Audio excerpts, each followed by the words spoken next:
punches. These heavyweights entered the ring with confidence, and suddenly everybody forgot the game plan. That uppercut is Tyson. Catches him with a right left hook, and he goes down. I call him Mike Nightmare Tyson. That guy was a nightmare in the ring. I mean, really, if he missed you with his left, then miss you with his right, he'd bite you. Around on your opponent's side and then crack. Oh, he got a right uppercut. Another right uppercut. One clean punch was all it took for fights to turn into crime scenes. Watch till the end as Tyson would get more brutal and brutal. On July 26, 1986, in Glens Falls, Mike Tyson stepped in against Marvis Frazier, a solid contender with a decent record. On the round system, supplemental 4-point scoring system. Tyson followed him there with a right uppercut that stunned him instantly. Uppercut, and Marvis is hurt.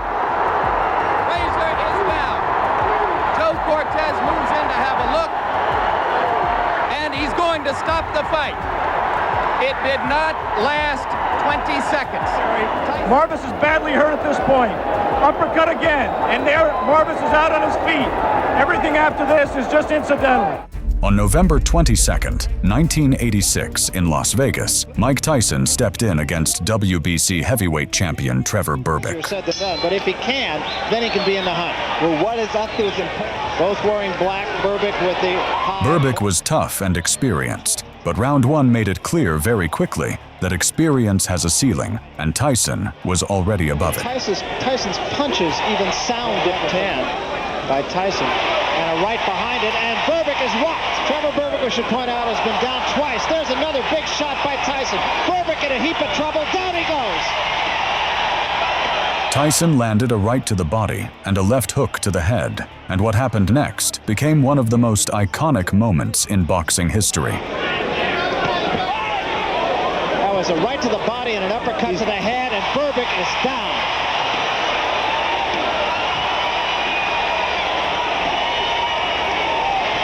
This one is going to be over, I believe. It's over. That's all, and we have a new era in boxing. Too often, in fact, Tyson didn't need it, but it was a short left hook that did away with Trevor Berbick. On May 30th, 1987, in Las Vegas, Mike Tyson defended his WBA and WBC heavyweight titles against former champion Pinklon Thomas. Tyson is a 6-1 favorite.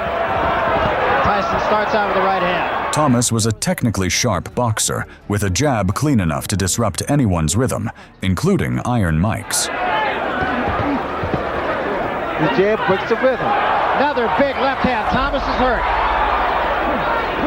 Rarely do you see Tyson throw only and a big left hand. That's what trainer Kevin Rooney told him to do.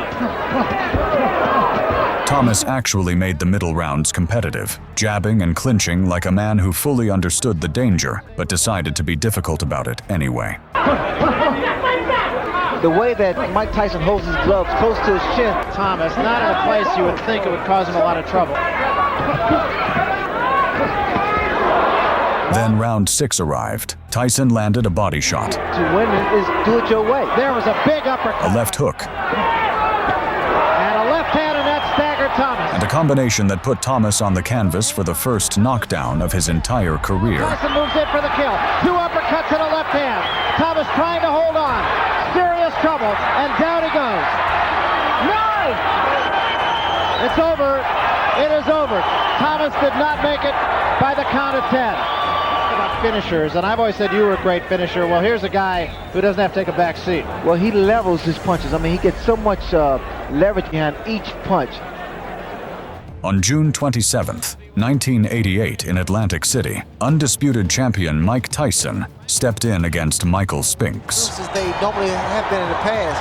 Now watch Tyson. Tyson came forward instantly, dropped him with an uppercut and body shot combination. Spinks ready to mix it up with him. Tyson. Spinks has to keep moving because every shot. Uppercut landed inside, and Spinks went down. Then landed a left-right combination to the head that put him down for good. Professional fight. And he's down again and in serious trouble. He's not going to make it. It's all over. and slow. And here we see Tyson, as usual, going to the body. A great uppercut that sent Michael Spinks to the canvas. On January 22nd, 1988 in Atlantic City, undisputed heavyweight champion Mike Tyson stepped in against Larry Holmes. And the fight prior to that, to Michael Spinks in a very close. And here he is, Larry Holmes in white, and Mike bangs for the champion. Now the young guy is lack of the left hand. And this is the heavyweight championship of the footwork going. Trying to pick up the pace. And not there, the foot speed or the hand speed. Beat up Muhammad Ali to do. He's not executing tonight. Pounding left jab, and it's not there. Big. Larry gonna sneak in his career, but most of his career, he's never been hurt. And I hope he doesn't get hurt tonight. Holmes actually showed flashes of his old self in the early rounds, landing jabs and moving well enough to make people briefly remember what he used to be. Work the uppercut inside. Nice defense inside, but a little bit of a stiff jab that time, but not punishing. And there's the bell ending the round. You're watching Larry Holmes. Oh, look at this! Larry up on his toes. And Mike is extremely quick. Now here he is back to the... Oh, left hook. Fights of all heavyweight history. Fourth round is the biggest problem. Oh, right hand! Down goes Larry Holmes! Boy, oh boy, look at that. Oh, with a heavier shot than that. But right now, Mike Tyson is in charge. He's the boss, and Larry's down for the second time. This is the kill. He comes in for it. Larry trying to hold him off. There's too much time. Round 4, Tyson knocked Holmes down 3 times with right hands, and the referee stopped it without bothering to finish the count. Larry gets nailed with the left hand, the right hand, digs to the body, goes to draw right hand, gets clipped with a big right hand. He won't get up from this one. It's all over. Larry was in the process of throwing a right hand, and above that left eye. Same thing, different angle, watch for it. Feints, boom, right there, look at that. The power of that right hand. Mike Tyson. On August 19th, 1995, in Las Vegas, Mike Tyson made his comeback after 3 years in prison against Peter McNeely. Any quit, protect yourself at all times. I expect a tough, clean fight. On his movement the past few months, and here we go. And McNeely, as advertised, comes right at Mike Tyson. Down goes McNeely. Seconds into the first round.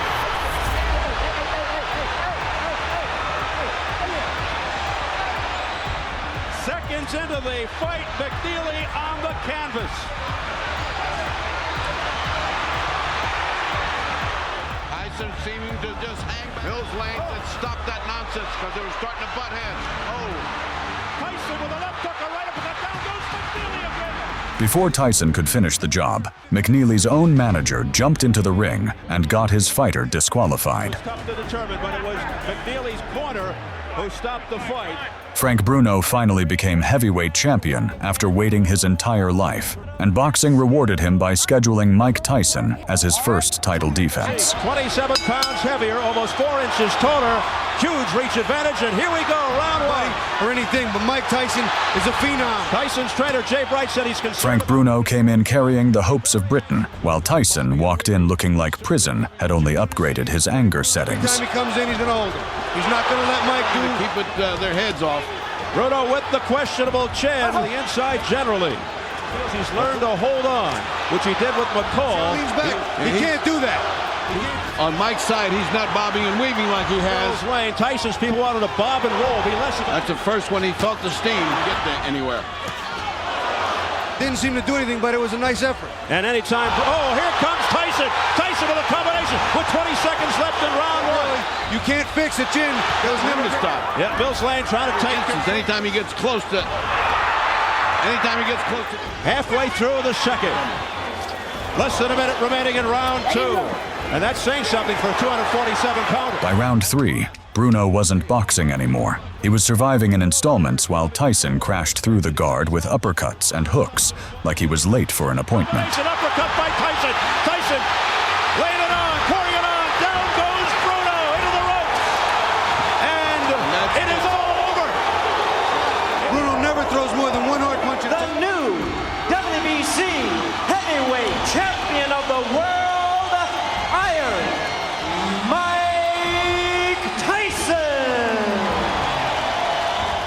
On December 16, 1995, in Philadelphia, Mike Tyson stepped in against undefeated USBA heavyweight champion Buster Mathis Jr. Walk around a fighter like Mike Tyson. Don't be intimidated. On a left uppercut to begin things here. He ran right at the fighter doesn't have as much power backing up. Oh, and another punches of that Peter McNeely fight. 24 pounds. For 2 full rounds, Mathis actually made it work, smothering Tyson, clinching constantly, and making Iron Mike look frustrated and uncomfortable in a way that very few men ever managed. Connecting with the left jab and coming. Says that he is physically stronger now. Listen, Tyson going up against a guy almost shorter. Which is something he's not only not used to, but not... Game young man. He has done that, and he is halfway through round 2. Tyson misses again with the left. From the southpaw stance, trading now. Counter punch, and there's a body blow. Thrown right uppercut, and then Tyson counters himself. Now exchanging blows. Tyson with the left. Underneath. Then round 3 arrived. Tyson took one small step back, created just enough space, and landed 2 right hands that put Mathis on the canvas, unable to beat the count. Swing around on your opponent's side and then crack. Oh, he got a right uppercut. Another right uppercut, and down goes Mathis. They ripped that uppercut to where Mathis was ducking right into it. 9, 10. He didn't beat the count. Number 3, a referee in charge, Frank Cappuccino, reaches the count of 10. The winner by way of knockout, Mike Tyson. On January 16, 1999, in Las Vegas, Mike Tyson returned after suspension against Francois Botha. Some of the old Franz Botha tactics. Botha certainly doesn't look afraid. He's standing very well indeed. Tyson was frustrated, outboxed. Just jabbed in and through. Botha back, but it was off the shoulder. Even losing on all scorecards while Botha was out there taunting him like he already won. I'll tell you what, I don't like Tyson shots that we've seen him hit people. Not once. Now you go. And not the Tyson people expected. To Tyson. As Botha tries to get the later rounds, it's round 5. Then round 5 happened. With seconds left, Tyson suddenly exploded. Beautiful right hand.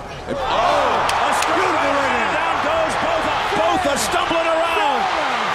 9, can he make it? It's over. It's over.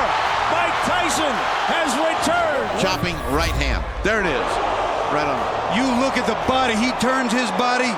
On October 20th, 2000 in Michigan, Mike Tyson came into the ring against Andrew Golota in a fight expected to be chaotic from the start, and it didn't disappoint. There's a straight left hand right on the nose, a right knee. Tyson exploded early, landing heavy punches and dropping Golota in the first round with a sharp right hand.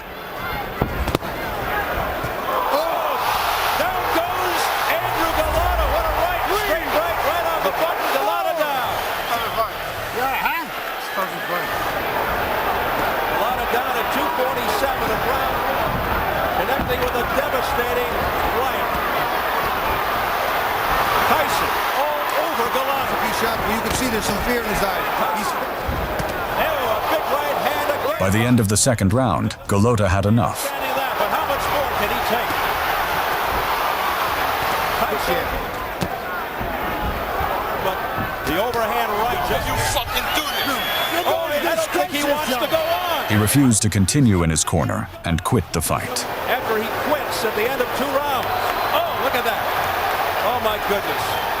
On February 22, 2003 in Memphis, Mike Tyson returned after the Lennox Lewis loss, looking to remind everyone what he still had left, and Clifford Etienne walked straight into that storm. Instructions in the dressing room.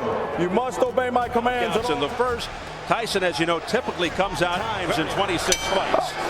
And the Black Rhino get Tyson's respect right away in 7. Tyson's going for everything right. Then it ended exactly how most Tyson fights ended fast. Punch, Steve. So is Etienne, but he doesn't danger. Oh, there it is, right hand to the head, and Etienne's down. It's over, and he's helped up by Tyson. I see it. Here it is. Boom, straight, boom. One punch changed everything when Tyson was in the ring. Opponents came in confident and left looking like they forgot why they agreed to the fight. Subscribe for more legendary knockout chaos.